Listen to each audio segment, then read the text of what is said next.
కీర్తనల గ్రంథము 80వ అధ్యాయం 8వ వచనం.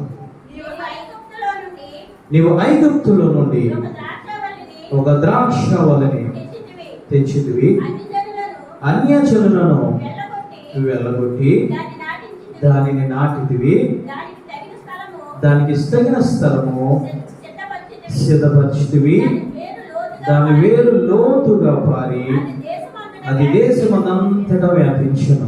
నీ మాట చాలయ్యా, నీ చూపు చాలయ్యా, నీ తోడు చాలయ్యా, నీ చాలయ్యా, నీ మాట చాలయ్యా, నీ చూపు చాలయ్యా, నీ తోడు చాలయ్యా, నీ చాలయ్యా, నీ ఉంటే నాకు చాలు యేసయ్యా, నీ వెంటే ఉండాలి యేసయ్యా, నీ ఉంటే నాకు చాలు యేసయ్యా, నీ వెంటే ఉండాలి యేసయ్యా. హల్లెలూయా. ఆయన నీ వెంటే ఉంటూ ఉన్నారు. ఏ విధంగా తెలుసా? ఆయన ఆత్మస్వరూపై కాబట్టి ఆయన వాక్యమై ఉండి వాక్యం రూపంలోనికి మారిపోయి ఆయన ఏ విధముగా ఉంటూ ఉన్నారు తెలుసా? నీ వెంట నా వెంట ఉంటూ ఉన్నారు. ఆయన వెంట మనం ఉంటే ఏమి చేస్తాము? ఏమి జరుగుతుందో తెలుసా? నువ్వు ఫలిస్తావు. హల్లెలూయా. నువ్వు బహుగా ఫలిస్తూ ఉంటావు. ఆయన వెంట నువ్వు ఉండాలి. ఆయన వాక్యము వెంట నువ్వు ఉండాలి. దావీదు గారు అంటూ ఉన్నారు, అయ్యా నా పాదములకు నీ వాక్యము దీపమై ఉన్నదయ్యా, వెలుగై ఉన్నదయ్యా. ఎందుకు దావీదు గారు అంతగా ఆయన అభివృద్ధి చెందారు, ఎందుకు అంతగా ఫలించడం జరిగిందనంటే వాక్యము వెంబడి ఈయన వెళుతూ ఉన్నాడు. హల్లెలూయా. ఆయన మాట్లాడుతూ ఉన్నారు, నువ్వు ఐగుప్తులో నుండి ఒక ద్రాక్షవల్లిని తెచ్చితివి, అన్యులను వెళ్ళగొట్టి దానిని నాటితివి, దానికి తగిన స్థలమును సిద్ధపరిచితివి, దాని వేరు లోతుగా పారి అది దేశమంతటా వ్యాపించింది. అంటే నిన్ను నన్ను ఎక్కడి నుంచి తీసుకువచ్చారనంటే ఐగుప్తు నుంచి, చెరల నుంచి తీసుకువచ్చా. వచ్చి ఆయన మాట్లాడుతూ ఉన్నారు, ఐగుప్తు నుంచి ఒక ద్రాక్షవల్లిని తెచ్చితిని, అన్య జనులందరిని వెళ్ళగొట్టి నీకు ఒక పవిత్రమైన స్థలమును సిద్ధపరిచి అక్కడ నిన్ను నాటాను, అక్కడ నిన్ను ఉంచాను. ఎక్కడయ్యా అనంటే దావీదు గారు అంటూ ఉన్నారు, జీవ జలములు కాలువల యొక్క అక్కడ నిన్ను పెట్టా. అక్కడ ఏముంది అయ్యారంటే జలములు ఉన్నాయి. అక్కడ ఏమున్నాయనంటే వాక్యం ఉంది. అక్కడ ఏమున్నదంటే అది పొలము చుట్టూ కంచె కూడా ఉంది. అక్కడ నిన్ను పెట్టినప్పుడు నువ్వు నేను ఏమి చేయాలో తెలుసా? ఆయన కోరిన రీతిగా, ఆయన ఆశించిన రీతిగా మనం అభివృద్ధి చెందాలి, మనం ఫలించాలి. ఎలా ఫలించాలయ్యా? 30 60 100 నీకు ఆయుష్ ఇచ్చినంత కాలము కూడా నువ్వు ఫలిస్తూ ఉండాలి. హల్లెలూయా. అందుకు నేను ఏమి చేశారు తెలుసా? ఆయన ఎక్కడో నిన్ను చెరలో ఉన్న నిన్ను, పాపములో ఉన్న నిన్ను, శాపములో ఉన్న నిన్ను, ఐగుప్తు బానిసత్వములో ఉన్న నిన్ను ఆయన ఏ విధముగా తీసుకువచ్చారంటే ఆయన చనిపోయి ఆయన రక్తము విలువ ఇచ్చి వెల ఇచ్చి కొన్ని నిన్ను సంఘములో నాటాడు. హల్లెలూయా.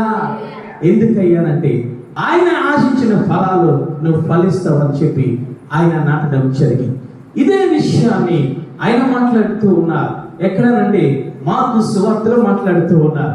ఏమిటయ్యానంటే సముద్రపు ఒడ్డున ఆ నావలో ఆ కూర్చొని ఆ జనులందరితో మాట్లాడుతూ ఉన్నారు. చెవులు గలవాడు వినుగాక, చెవులు గలవాడు వినుగాక అని ఆయన మొదలుపెట్టి, ఇదిగో ఒక వ్యవసాయదారుడు ఇదిగో విత్తనములు చేతితో పట్టుకొని విత్తుకుంటూ వెళ్ళిపోతూ ఉన్నారు. అవి ఎక్కడ పడ్డాయి? మొదట అనంటే త్రోవ పక్కన పడ్డాయి, రెండవదిగా రాతి నెలలో పడ్డాయి, మూడవదిగా ముండ్ల పొదల్లో పడ్డాయి, నాలుగవదిగా మంచి నేలను పడ్డాయి. హల్లెలూయా. హల్లెలూయా. ఎక్కడ పడ్డాయి? త్రోవ పక్కన పడ్డాయి. త్రోవ పక్కన పడినప్పుడు ఎవరు చూస్తారయ్యా అంటే త్రోవ పక్కన జీవితము నేను నువ్వు కలిగి ఉంటే ఎవరికి కనబడతామో తెలుసా? సాతానుకు కనబడతాం. సాతానుకు కనబడిన తర్వాత వాడు చేసింది ఏమిటయ్యారంటే నిన్ను పట్టుకొని ఎత్తుకుని వెళ్ళిపోయి ఎక్కడ వరకు ఎత్తుకు వెళ్ళిపోవాలో అక్కడ వరకు ఎత్తుకు వెళ్ళిపోయి వాడు నిన్ను మృంగేస్తాడు.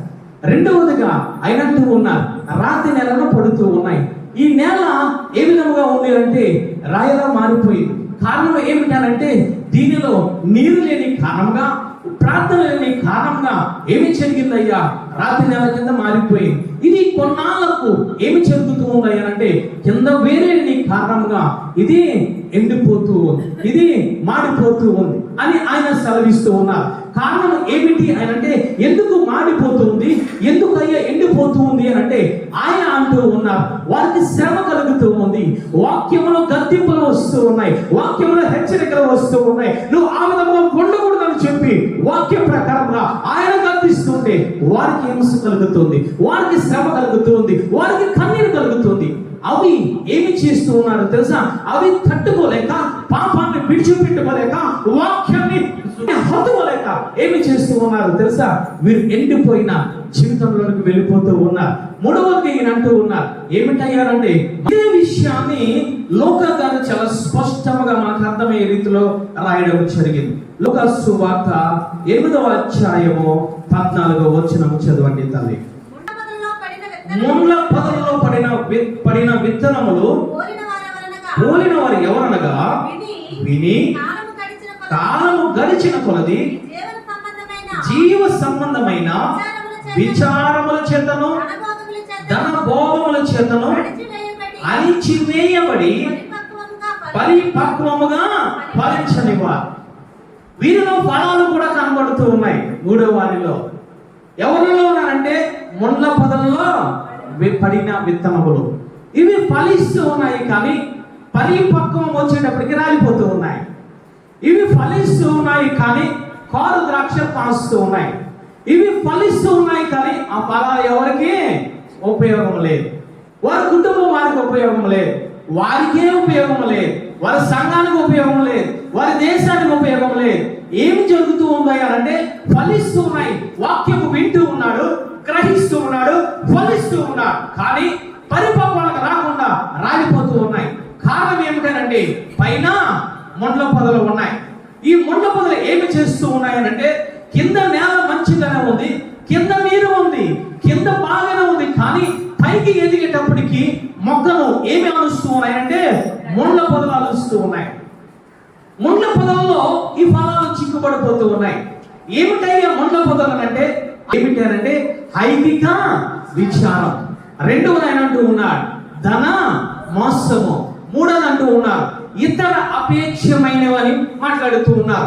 ఈ మూడు ముళ్ళ పొదలలో చిక్కుకొని ఈ యొక్క వృక్షము, ఈ యొక్క చెట్టు ఏమి జరుగుతుందంటే ఫలాలు ఇవ్వలేకపోతూ, పైకి ఎదగలేకపోతుంది, కారు ద్రాక్షలు కాస్తూ, పనికి రాని పండ్లను కాస్తూ సమయం వచ్చేటప్పటికి అవి రాలి నిష్ఫలమైపోతుంది అని ఈయన మాట్లాడుతూ ఉన్నారు. మొట్టమొదటిది ఏమిటయ్యారంటే త్రోవ పక్కన పడ్డవా.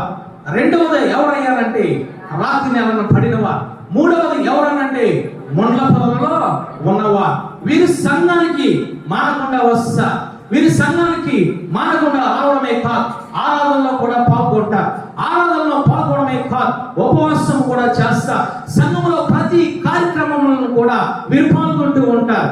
కాయలు కాస్తూ ఉన్నాయి కానీ ఒకటి ముళ్ళ పొద వారి కుటుంబంలో ఉంటూ ఉంటుంది, ముళ్ళ పొద వారి ఆత్మీయ జీవితంలో ఉంటూ ఉంటుంది, ముళ్ళ పొద వారి జీవితంలో ఉంటుంది. ఈ ముళ్ళ పొదను తీసుకోలేక వారి జీవితము నిష్ప్రయోజనము అవుతూ ఉంటుంది. మొట్టమొదటిగా ఏమిటాయనంటే ఐహిక విచారం. దేవాది దేవుడు మాట్లాడుతూ ఉన్నాడు మీరు ఐహిక విచారము చెందకండి. ఏమి తిందుమా, ఏమి త్రాగుదుమా, ఏ విధంగా వస్త్రమును ధరించుకుందామా. ఐహిక విచారము మానివేయండి, ఆ బాధను మానివేయండి, ఆ చింతను మానివేయండి అని చెబుతూ ఆయన అంటూ ఉన్నారు. కాకులను చూపించి, పక్షులను చూపించి, ఆకాశమును చూపించి అవి మీకన్నా చిన్నమైన పక్షులు, చిన్న ప్రాణము కలిగినవి కానీ అవి ఏమి చేస్తున్నాయి తెలుసా? చింతించడం లేదు. హల్లెలూయా. ఏమి తిందుమా, ఏమి త్రాగుదామా, ఏ విధంగా వస్త్రములు కట్టుకుందామా అని ఏమి చింతించడం లేదు. వాటిని చూసి మీరు నేర్చుకోండి. హల్లెలూయా. వాటిని సృజించిన వాడు దేవాది దేవుడే, మిమ్మల్ని నన్ను కూడా సృజించినాడు దేవాది దేవుడే. వాటికి లేని చింత మీకెందుకు వస్తుంది అని ఆయన మాట్లాడుతూ ఉన్నారు.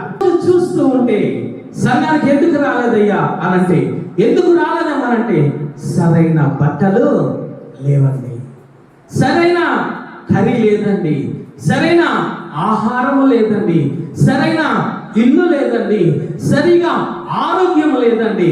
ఈరోజు రకరకాలుగా చెబుతూ ఉన్నాం. ఏమిటయ్యా అంటే ఐహిక విచారములు. ఏమి తిందుమా, ఏమి త్రాగుదుమా, ఏ విధముగా సుఖిందుమా, వీటికే ప్రాధాన్యత ఇస్తూ ఉన్నాం.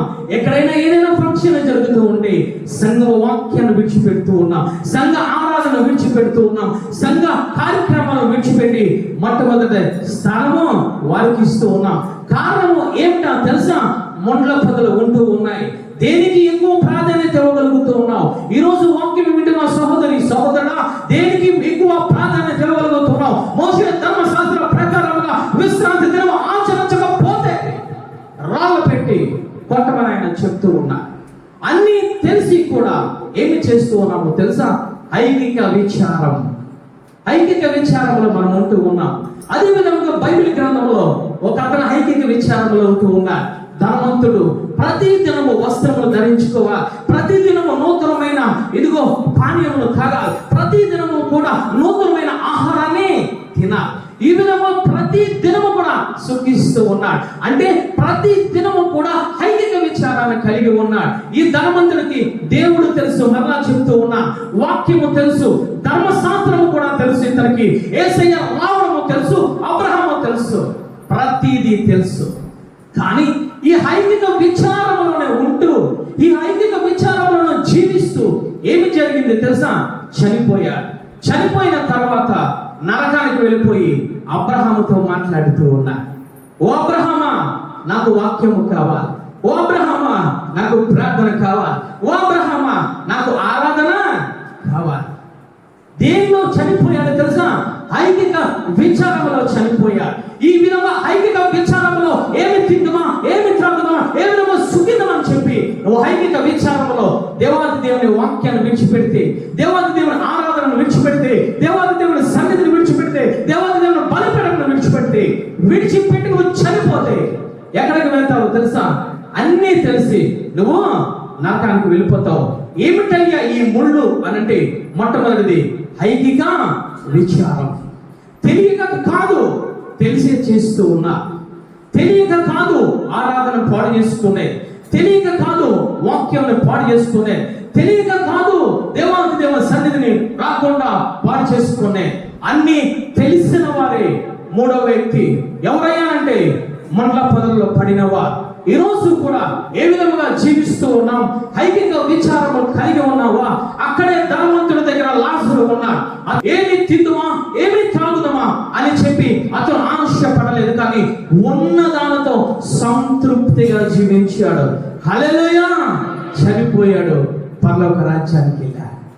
ఒకడు ఐహిక విచారంతో చనిపోయి నరకానికి వెళ్ళిపోయాడు. రెండవది వాడు ఉన్నదాంతో సంతృప్తి కలిగి చనిపోయి పరలోక రాజ్యానికి వెళ్ళాడు. ధనవంతుల్లో ఏమి కనిపిస్తుంది తెలుసా? ఐహిక విచారం. ఈ రోజు నువ్వు ఐహిక విచారంలో ఉంటూ ఉన్నావేమో, ఐహిక విచారం అనే ముళ్ళు తీసేయి. ఏమి తిందుమా, ఏమి త్రాగుదామా, ఏ విధంగా ఉందామా అని ప్రక్కన పెట్టి ఈరోజు దేవాతి దేవుడు ఏ వాక్యము ద్వారా, ఏ ఆత్మీయ ఆహారం ద్వారా నన్ను బలపరుస్తూ ఉన్నాడని చెప్పి నువ్వు సంఘానికి రావాలి. హల్లెలూయా. నువ్వు ఏమి వాటి కట్టుకోవాలి? ఈ లోక వస్త్రములకు ప్రాధాన్యత ఇవ్వకుండా నీకు కలిగిన రక్షణ వస్త్రానికి నువ్వు ప్రాధాన్యత ఇవ్వాలి. హల్లెలూయా. ఏమి త్రాగుదామని కాదు, మొట్టమొదటి తారీఖున నేనేమి చేయాలయ్యా? పరిశుద్ధమైన జీవితము కలిగి ఆయన రక్తమును, ఆయన యొక్క శరీరమును నేను సేవించాలని చెప్పి నువ్వు ఆశ కలిగి ఉండాలి. దేవాది దేవుడు తెలుసుకున్నవారు ఈ విధమైన ఆశ కలిగి ఉంటారు. కానీ దేవాది దేవుని తెలుసుకొని రక్షణ పొంది కూడా నువ్వు బయట తిండికి అలవాటు పడుతూ ఉన్నావు. ఈ శరీరానికి సంబంధించిన తిండికి, ఈ శరీరానికి సంబంధించిన వస్త్రములకు, ఈ శరీరానికి సంబంధించిన సుఖ భోగములకు నువ్వేం చేస్తూ ఉన్నావు తెలుసా? వాక్యాన్ని అమ్ముకుంటూ ఉన్నావు, ప్రార్థనను అమ్ముకొని జీవిస్తూ ఉన్నావు. అంటే నీవు శరీరానికి సంబంధించిన ఐహిక విచారంలో ఉండి ఏమి తిందుమా, ఏమి త్రాగుదామా, ఏ విధంగా సుఖిద్దామా, ఏ విధంగా ఆనందిద్దామా అని చెప్పి నువ్వు ఆలోచిస్తూ ఉన్నావు. ఇది ఐహిక విచారణ. విశ్వాసి రక్షింపబడిన వ్యక్తి ఏ విధముగా ఆనందించా? వాక్యములో ఆనందించా, రక్షణ వస్త్రములో ఆనందించా, తర్వాత ఆయన బలలో పాలుపంపులు పొందుకుంటూ బలము పొందుకుని నువ్వు ఆనందించాలి. హల్లెలూయా. అందుకే అపోస్తలుడైన పౌలు గారు అంటూ ఉన్నారు, ఆనందించుడి. మరలా చెబుతూ ఉన్నాను, మీరు ఆనందించండి. ఏ విధముగా ఆనందిస్తూ ఉన్నావు? ఈరోజు దేనికి ప్రాధాన్యత ఇవ్వగలుగుతున్నావు? అవకాశం వచ్చిందని చెప్పి శరీరానుసారంగా లోకానికి వెళ్ళి ఎంజాయ్ చేస్తూ ఉన్నావు. ధనవంతుడు ఆ విధముగానే ఎంజాయ్ చేశాడు, చనిపోయాడు, నరకానికి వెళ్ళిపోయాడు. రెండవదిగా మాట్లాడుతూ ఉన్న మార్కు సువార్త 4వ అధ్యాయం 19వ వచనం.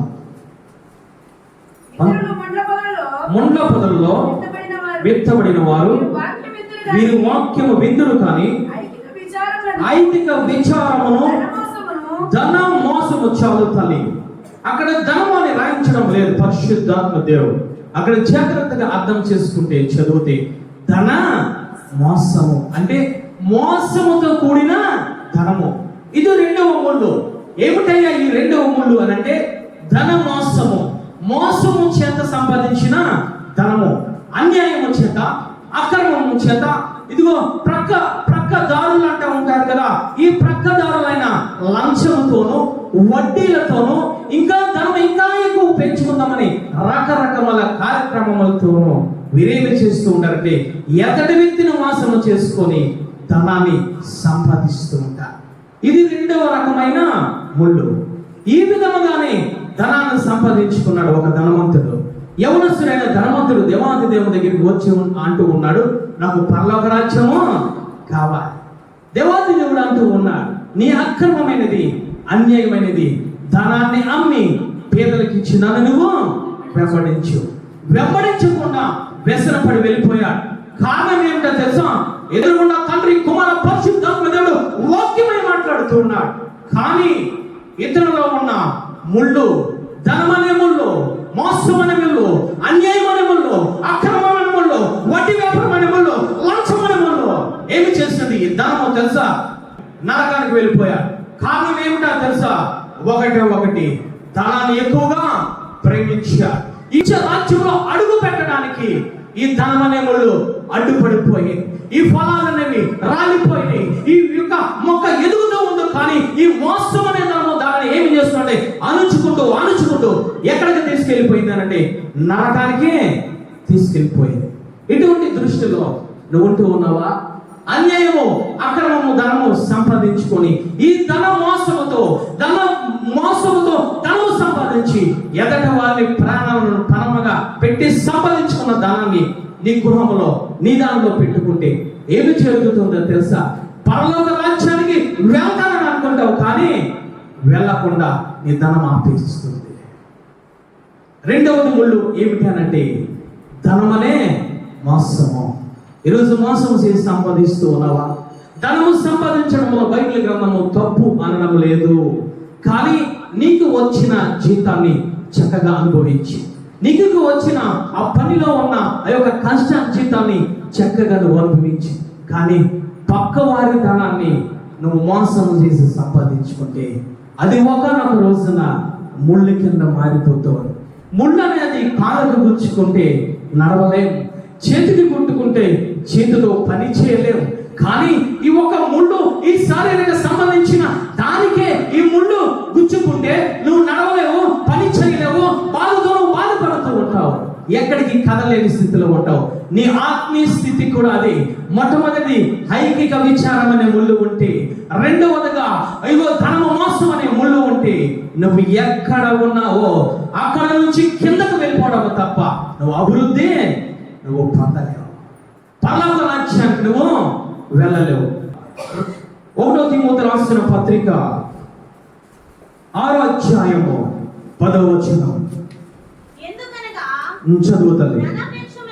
ధనాపేక్షమైన సమస్త కీడులకు మూలము కొందరు దాన్ని ఆశించి విశ్వాసము నుండి తొలగిపోయి నానా బాధలలో తమ్మును తామే పొడుచుకున్నారు, పాడు చేసుకున్నారు. ధనవంతుడు అంటూ ఉన్నాడు, తినుము త్రాగుము సిగించుము, పరలోక రాజ్యాన్ని పాడు చేసుకున్నాడు. యవనస్తుడైన ధనవంతుడు వచ్చి అంటూ ఉన్నాడు, నాకు పరలోక రాజ్యాన్ని కావాలి. ఈ ధనం ఏమి చేసిందో తెలుసా? ఈ ముళ్ళు గుచ్చి చొచ్చుకొని పోయి వాక్యాన్ని పెగలించి ఈ యొక్క ముళ్ళ పొదలుగా తయారైపోయి అతని హృదయము నరకానికి తీసుకువెళ్ళిపోయి. అందుకే ఆయన అంటూ ఉన్నారు, సమస్త కీడులకు మూలము ధనము. ఏ ధనమయ్యా? అక్రమమైన ధనము. జాగ్రత్తగా గుర్తుపెట్టుకోవాలి. నువ్వు ధనము అని మాట్లాడుతూ ఉన్నాడు ఆయన, ధనం మోసం అని మాట్లాడుతూ ఉన్నాడు. మోసకరమైన ధనము నీ గృహంలో, నీ యొక్క విశ్వాస జీవితంలో ఉంటే ఏమైపోతావు తెలుసా? పరలోక రాజ్యానికి వెళ్ళవు. నేను చెప్పిన మాటలు కాదు, స్వయంగా యేసయ్య మాట్లాడుతూ ఉన్నాడు. ఒంటె సూదు బెచ్చములో దూరుతుంది, కానీ ధనవంతుడు పరలోక రాజ్యంలో వెళ్ళడము దుర్గం అని మాట్లాడుతూ ఉన్నాడు. ఎటువంటి ధనాన్ని నువ్వు కలిగి ఉంటూ ఉన్నావు? ఒకనొక రోజున ముళ్ళు నిన్ను, నీ కుటుంబాన్ని, నీ ఆస్తిని కూడా నీకు దక్కకుండా చేస్తూ, లేఖనం సెలవిస్తుంది, ధనానికి రెక్కలు ఉంటాయి. రెక్కలు ఉంటాయి ధనానికి. నువ్వు అక్రమంగా సంపాదించుకుంటే, నీకు అక్రమంగా సంపాదించుకున్న ధనమే కాదు, నువ్వు కష్టపడి సంపాదించుకున్న ధనము కూడా రెక్కలు కలిగి వేరే ఒక చోటకి ఎగిరిపోతూ ఉంటుంది. ఎక్కడికి ఎగిరిపోతుంది? పోలీస్ స్టేషన్కి ఎగిరిపోతుంది. ఎక్కడికి ఎగిరిపోతుంది? డాక్టర్ హాస్పిటల్కి ఎగిరిపోతుంది. ఎక్కడికి ఎగిరిపోతుంది? కోర్టులకి ఎగిరిపోతుంది. ఎక్కడికి ఎగిరిపోతుంది? అనాథ ఆశ్రయాలకు ఎగిరిపోతుంది. నువ్వు సంపాదించుకున్న ధనాన్ని నువ్వు అనుభవించాలి, కానీ నువ్వు అనుభవించలేకుండా చనిపోతూ ఉన్నావు. ధనవంతుడు ఆ విధముగా చనిపోయి నరకానికి వెళ్ళిపోయాడు. అని ఇక్కడ యవనస్తుడైన ధనవంతుడు చనిపోయి ఎక్కడికి వెళ్ళిపోయాడు? కారణం నరకానికి వెళ్ళిపోయాడు. కారణం ఏంటో తెలుసా? ధనము. ఏ విధముగా సంపాదిస్తూ ఉన్నావు? ఓ సహోదరి, సహోదరుడా, అక్కడే మాట్లాడుతూ ఉన్నా. 9వ వచనంలో చదవండి తల్లి. ధనవంతుడవుటకు అపేక్షించువారు శోధనలోను, ఊరిలోను, అవివేక యుక్తమును, హానికరమైన అనేక దురాశలతోనూ పడుదురు. శోధనలో పడిపోతా. అంతేకాదు, ఆయన అంటూ ఉన్నారు, ఊరిలో పడిపోతా. పడకుండా ఉండాలంటే ఏమి చేయాలి అనండి? సామెతల గ్రంథము 22వ అధ్యాయం 5వ వచనం.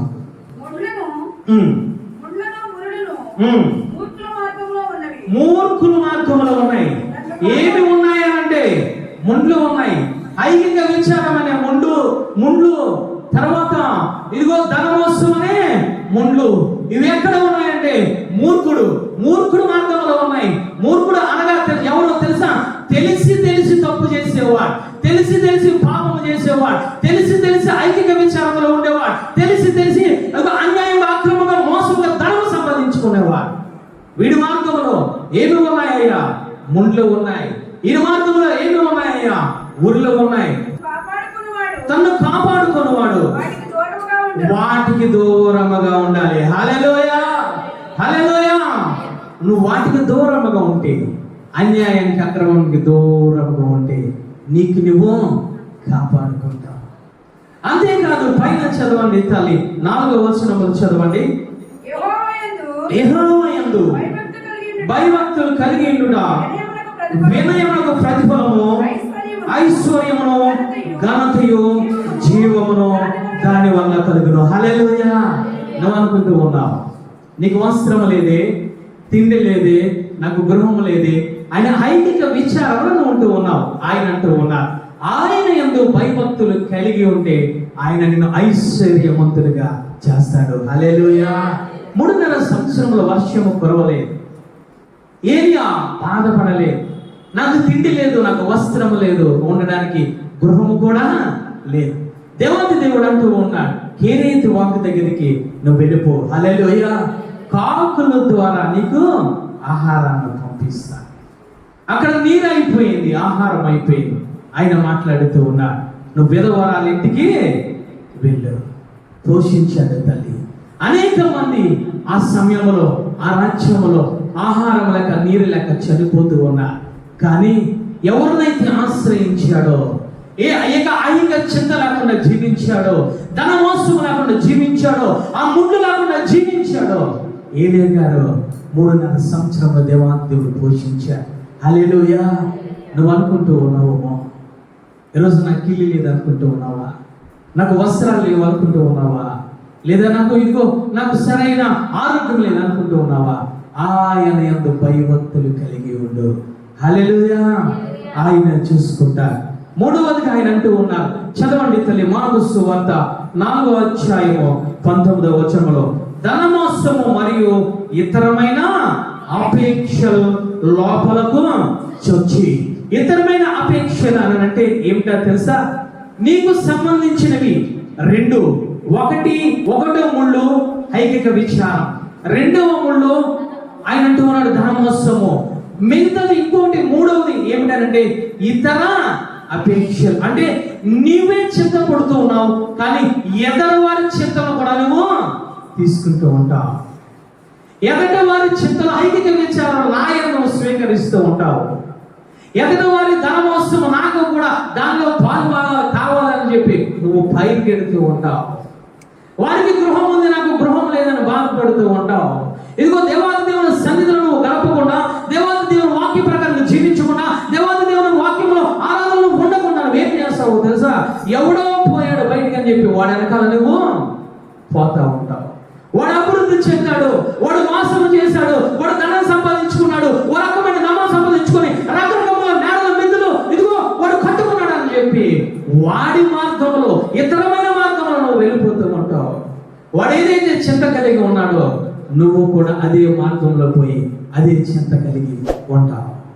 ఇది మూడవది. ఏమి మూడు అంటే ఇతర ఐకిక విచారములు. ఇవి ఏమి చేస్తూ ఉన్నాయి తెలుసా?